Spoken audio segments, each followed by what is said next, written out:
नमस्कार. आज आपण स्क्रॅचच्या दुनियेत एक खूपच मजेशीर गोष्ट करणार आहोत. म्हणजे आपण फक्त कोड नाही लिहिणार, तर त्या कोडमधून चक्क गोष्टी, कथा तयार करायला शिकणार आहोत. चला तर मग आपल्या कल्पनाशक्तीला कामाला लावूया. पण सुरुवात करण्याआधी हा एक महत्वाचा प्रश्न आहे. म्हणजे कोड खरंच एखाद्या कथेला जिवंत करू शकतो का? तर हो, कोड म्हणजे फक्त काही नियम किंवा आज्ञा नाहीत. त्यातून आपण भावना, संवाद, पात्र सगळं काही जिवंत करू शकतो. आणि ही जादू नक्की कशी होते तेच आपण आज पाहणार आहोत. कोणत्याही कथेचा जीव असतो तिची पात्र, बरोबर ना? स्क्रॅचमध्ये लुक्स ब्लॉक्स वापरून आपण आपल्या पात्रांना त्यांचं स्वतःचं रूप आणि आवाज देऊ शकतो. चला बघूया हे नक्की कसं करायचं. हे बघा, हा आहे से ब्लॉक.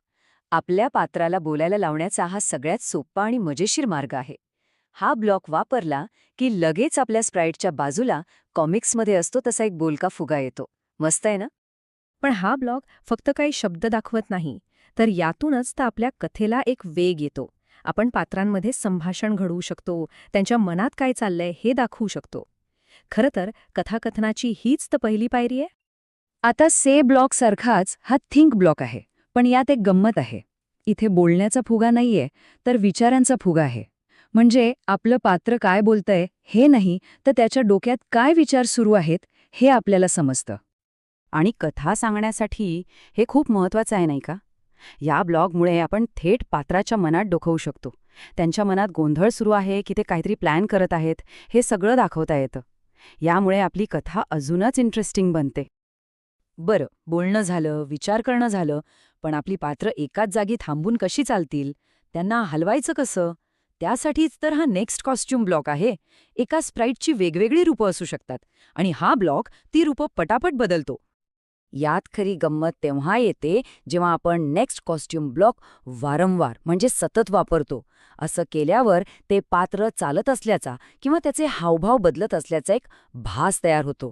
आणि याच जादूमुळे आपली स्थिर चित्र जिवंत होतात, ॲनिमेट होतात. चला, पात्र दिसायला लागली, बोलायला लागली, पण अजूनही काहीतरी कमी आहे.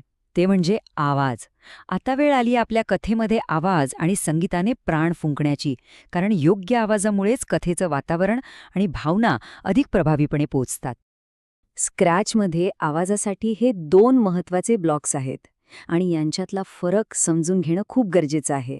स्टार्ट साऊंड म्हणजे बॅकग्राऊंड म्युझिकसारखं. ते एकदा सुरू झालं की आपलं काम पुढे चालू राहतं. पण प्ले साऊंड अंटिल डन म्हणजे एखाद्या पात्राचा संवाद, जो पूर्ण होईपर्यंत बाकी सगळं थांबतं. आणि हो, फक्त आवाज लावून भागत नाही, त्यावर नियंत्रणही लागतं. या व्हॉल्यूम ब्लॉक्समुळे आपण कथेनुसार आवाजाचा चढउतार नियंत्रित करू शकतो. समजा एखादं रहस्यमय दृश्य असेल तर संगीत हळू करता येतं आणि आनंदाचा प्रसंग असेल तर तेच संगीत जोरातही वाजवता येतं. आत्तापर्यंत आपण आपल्या पात्रांना काय करायचं हे सांगत होतो. पण आता आपण त्यांना कधी आणि केव्हा कृती करायची हे ठरवण्याची बुद्धी देणार आहोत. हे कंट्रोल ब्लॉक्स म्हणजे आपल्या कथेचे दिग्दर्शकच आहेत, जे योग्य वेळी ॲक्शन म्हणतात. फॉरेव्हर ब्लॉक नावाप्रमाणेच काम करतो, म्हणजे कायम सतत. याच्या ठेवलेला कोड प्रोजेक्ट थांबेपर्यंत थांबल्याशिवाय चालूच राहतो. समजा आकाशात ढग सतत वाहत आहेत किंवा एखादं पात्र सतत स्टेजवर इकडून तिकडे फिरत आहे असं दाखवायचं असेल तर हा ब्लॉक एकदम परफेक्ट आहे. आणि हा आहे इफ देन ब्लॉक. हा आपल्या पात्रांना जणू विचार करायची शक्ती देतो. आपण एक अट ठेवतो, म्हणजे जर असं झालं तर हे कर. उदाहरणार्थ, जर आपलं पात्र ड्रॅगनला शिवलं तर खेळ संपेल.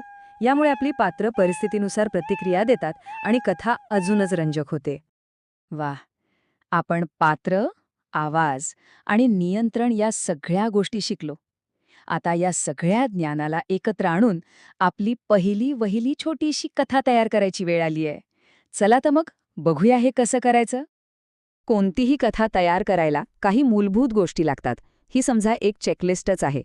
एक छानशी पार्श्वभूमी, 1-2 पात्र, त्यांचे संवाद, योग्य ते संगीत आणि हो, सगळं सुरू करण्यासाठी एक इव्हेंट ब्लॉक. आणि खरं सांगायचं तर कथा बनवणं खूप सोपं आहे. ह्या 5 सोप्या पायऱ्या वापरून कोणीही आपली कथा बनवू शकतं. आधी देखावा तयार करा, मग हिरव्या झेंड्यावर संवाद सुरू करा, पात्रांना थोडं ॲनिमेशन द्या आणि शेवटी मस्त संगीत जोडा. झाली की आपली कथा तयार. आता सुरुवातीला काय बनवायचं हे सुचत नसेल तर काही हरकत नाही. आपण सगळ्यांनी ऐकलेल्या सिंह आणि उंदीर किंवा तहानलेला कावळा यांसारख्या प्रसिद्ध कथा स्क्रॅचमध्ये तयार करून बघायला काय हरकत आहे? सरावासाठी हा एक उत्तम पर्याय आहे.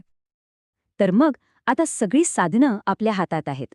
कथा कशी सांगायची याचं तंत्रज्ञानही आपल्याला मिळालं आहे. आता प्रश्न फक्त एकच उरतो. यातून कोणती अद्भुत आणि नवी कथा जन्माला येणार आहे?